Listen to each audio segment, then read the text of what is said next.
کہ قریش کی آپ صلی اللہ علیہ وسلم کے ساتھ اتنی شدید مظالم اور مخالفت کی وجوہات کیا تھی. تو پہلی چیز یہ لکھی ہے سیرت نگاروں نے کہ وہ منکر کو مذہبیات سمجھتے تھے. اب آپ دیکھیں کہ جب اسی گھر میں پیدا ہوا، بلکہ قرآن پاک نے بہت جگہ یہ بات کہی ہے، مجھے یہ بہت فیورٹ لگتا ہے یہ قرآن پاک کی یہ آیت، ما وجدنا آبانا ما وجدنا آبانا. کیوں کہتے ہو کہ میرے باپ دادا کا دین، کیوں کہتے ہو کہ میرے باپ دادا کا دین؟ آج ہمارے معاشرے میں بھی اسی وجہ سے ہے کہ بھئی باپ دادا کا جو دین ہے اسی پہ رہنا. اس کا وجہ کیا ہے کہ سیکنڈ ہینڈ نالج ہے. جس جگہ پیدا ہو گئے، جس باپ دادا کے دین میں پیدا ہو گئے، بس اسی میں سے چند چیزیں، چند ریچولز کیے اور اس کے بعد ہم جنت میں چلے جائیں گے. یہ دیکھنے کی کبھی ضرورت ہی نہیں محسوس کی کہ جو لا ریب کتاب ہے اور اس کی جو ساری پریکٹیکل امپلیمنٹیشن والی سیرت ہے، اس میں سارا دین محفوظ ہے. اس کو پڑھنے کے لیے سال ہر سال محنت چاہیے. وہ محنت کون کرے؟ اس لیے پھر یہ سارے لڑائی جھگڑے ہیں. ہر ایک کو دیکھنا چاہیے، قرآن کو پڑھنا چاہیے. قرآن میں بھی یہ بات ہے کہ وہ اپنے منکر کو مذہبیات سمجھتے تھے اور اسی کے لیے جان دے رہے تھے، ان بتوں کے لیے جان دے رہے تھے. وجہ کیا تھی کہ وہ اپنے ایک جو باپ دادا سے ایک جو جھوٹے ان کے عقائد کی جو ایک لیگسی چل رہی تھی، بس اسی میں زندگی گزار رہے تھے. اور دوسری طرف کیوں نہیں جاتے؟ آج پاکستان کے 22 کروڑ لوگ کیوں نہیں جاتے؟ کیونکہ اس کے لیے بہت بہت بہت محنت چاہیے. آپ ابھی کسی میٹرک کے بچے سے کہ پی ایچ ڈی کرنی ہے تم نے، آپ کو وہ فوراً کہے گا اچھا میں 40 سال تک پڑھوں. آپ اسے ڈاکٹر کا کہیں کسی کو کہ تم نے F R C S P کرنا ہے یا جو بھی آپ کی اسپیشلائزیشن ہے، تو وہ فوراً کہے گا اچھا. اگر وہ پری میڈیکل میں ہے وہ کہے گا اچھا میں نے ابھی 20 سال اور پڑھنا ہے. لیکن آپ کسی سے پوچھیں، کبھی پوچھیں، یہ سوال ہی نہیں ہوتا، کبھی پوچھیں کہ دین کتنے سال سیکھنا ہے. It's an alien thing in our society کہ کیا دین بھی سیکھنا ہے؟ اچھا کیا قرآن کو بھی پڑھنا ہے؟ پھر اس کے بعد قرآن کو جب پڑھنا ہے تو کیا میں نے کسی اینک کے ساتھ پڑھنا ہے کہ میرے مسلک کی اینک لگی ہو تو میں نے پڑھنا ہے؟ تو یہ ساری بڑی بڑی وجوہات، اگر آپ صدق کے دل سے اگر آپ سیرت کو مکی دور کو پڑھ لیں گے، آپ کو خود ٹیسٹو میٹر آپ کے ساتھ لگ جائے گا کہ میں اس وقت کہاں کھڑا ہوں اور میری کون سی چیزیں کامنالٹی میں آ رہی ہیں اس معاشرے میں جو حضور پاک صلی اللہ علیہ وسلم کے اگینسٹ کھڑا ہوا تھا. سرداری اور اقتدار چھنتا کس کو اچھا لگتا ہے؟ کسی کو نہیں لگتا. آج وہ نوکر چاکر، گاڑیاں، یہ وہ سب کچھ، یہ وہ پیر مرید سب کچھ، وہ جو ہے وہ برا لگتا ہے. کیوں؟ کیونکہ وہ سرداری چھن جائے گی. امتیاز چھنتا تھا. اور مکہ والے جو ہیں وہ جب حج کرتے تھے تو وہ آپ حج میں وہ فلاں جگہ جاتے ہی نہیں تھے. وہ کہتے ہم کیوں جائیں، ہم تو مکہ والے ہیں، ہم تو قریش ہیں، ہم مکہ والے، ہم نہیں جائیں گے، باقی ساری امتیاز تھا. اب آپ خود سوچیں کہ پورے عرب میں حرم والوں کا جو متولی ہے ان کا کیا لیول ہوگا امتیاز کا. وہ امتیاز ہاتھ سے جاتا نظر آ رہا تھا، اس لیے مخالفت کی انہوں نے. غرور، جھوٹی غرور خاندانی، جھوٹی شان و شوکت. آپ صلی اللہ علیہ وسلم کا دین تو کہتا ہے کہ اپنے اسی غلام کے ساتھ بیٹھ کر کھانا کھاؤ. وہ کیسے برداشت ہو سکتا تھا ان جھوٹے خداؤں سے جو قریش کے سردار بنے تھے؟ آگے فتح مکہ پہ چل کے میں آپ کو بتاؤں گا کہ حضرت اسید رضی اللہ تعالیٰ عنہ نے حضور پاک صلی اللہ علیہ وسلم کے ہاتھ پہ ابھی اسلام قبول کیا اور ان کو گورنر مکہ بنا دیا. لیکن اس کی وجہ کیا تھی؟ وہ کیا کریکٹرسٹک تھا؟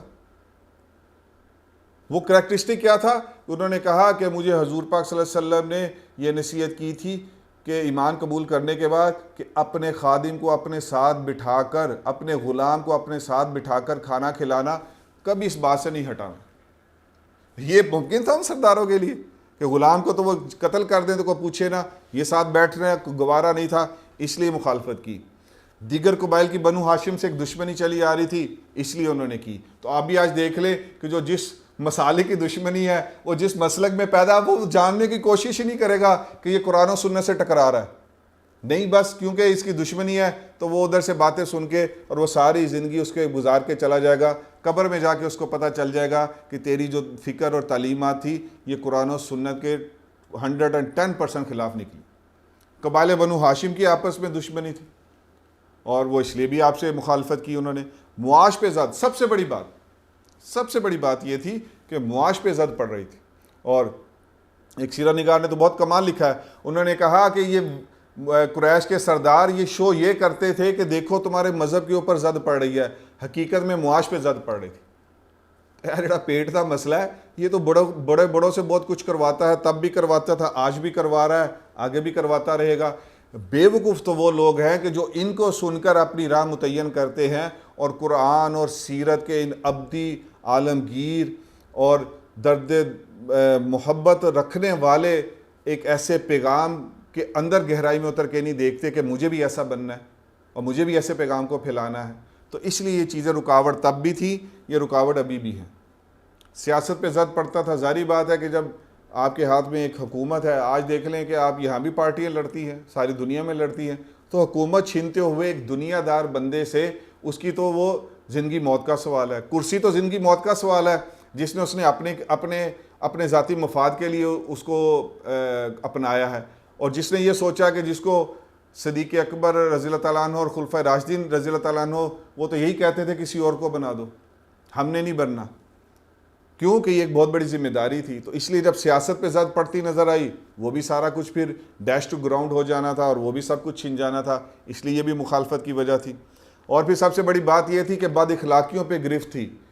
وہ جو گندی حرکات تھیں ان کے اندر, تو وہ اس کو تو قرآن نے اب حرام قرار دے دیا تھا. شراب بھی چل کے آگے حرام ہو گئی, یہ ساری چیزیں حرام ہو رہی تھی. تو بد اخلاقیوں پہ گرفت تھی, اور وہ جو ایک لائف سٹائل تھا ایک عیاشی والا, وہ ختم ہوتا نظر آ رہا تھا. اس لیے بھی وہ مخالفت ہونی ہی تھی. پھر اب ہم اس کو ڈسکس کرتے ہیں کہ قریش کی سب سے بڑی پریشانیاں کیا تھی.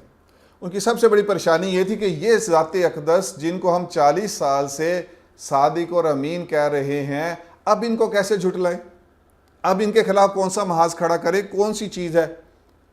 اور اگر چلو کھڑا کرے تو ان کے دعوے پہ, ان کے کلام پہ, ان کی فکر پہ, ان کے میسیج پہ کر سکتے ہیں.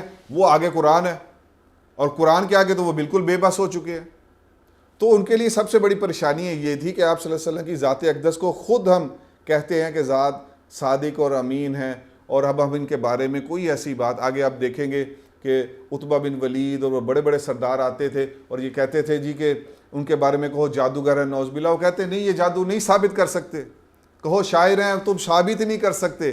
تو یہ بہت بڑی پریشانی تھی کہ آپ صلی اللہ علیہ وسلم کی ذات کے بارے میں کوئی بات نہیں لا سکتے. آپ کے کلام نے ان کو بالکل 1000 گنا ان کو چت کر دیا تھا, اور وہ اس کے آگے بالکل گیو اپ کر چکے تھے. اس کے خلاف کوئی چیز نہیں لا سکتے تھے. اور سیرت نگار نے کمال نقطہ اٹھایا, یا کمال پوائنٹ اٹھایا ہے کہ سب سے بڑھ کر فدائین کی جماعت ساتھ تھی, سب سے بڑھ کر والہانہ محبت کرنے والے ساتھ تھے. ان کو نہیں ہلا سکے تو کیا کریں گے ہم.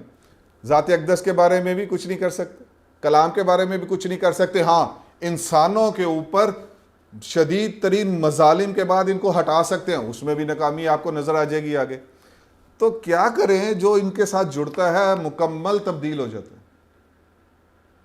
1% نہیں, 10% نہیں, کوئی 20% نہیں, 100% تبدیل ہوتا ہے, اس کو بھی واپس نہیں لا سکتے. تو کتنی بڑی بڑی پریشانی ہے. اب آپ آگے دیکھیں گے کہ وہ کیسے پھر انہوں نے ان مسائل سے نکلنے کے لیے انہوں نے پھر مظالم کے پہاڑ گرائے ہیں. تو وہ یہ وجوہات تھی. ان وجوہات کو سمجھیں گے تو پھر آگے مکی دور کو فائدہ ہوگا.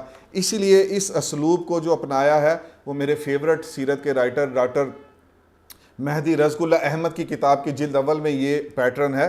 باقیوں نے تو اس کو وہ واقعاتی لحاظ سے بیان کیا ہے, لیکن انہوں نے کہا کہ نہیں, پہلے یہ سارے حالات جو آگے تم نے پڑھنے ہیں, پیش آنے, پہلے وہ دل میں اتارو. اور مجھے وہ بہت پسند آیا کہ واقعی جب یہ پہلے میں نے دیکھا کہ ان کے مسائل کیا ہیں اور انہوں نے کن چیزوں کو اس کا بدلہ لینے کے لیے انہوں نے یہ سارے مظالم ڈھائے, تو آگے چل کے وہ زیادہ دل میں اتریں گے. تو اس لیے میں ان کو یہاں لے کے آیا.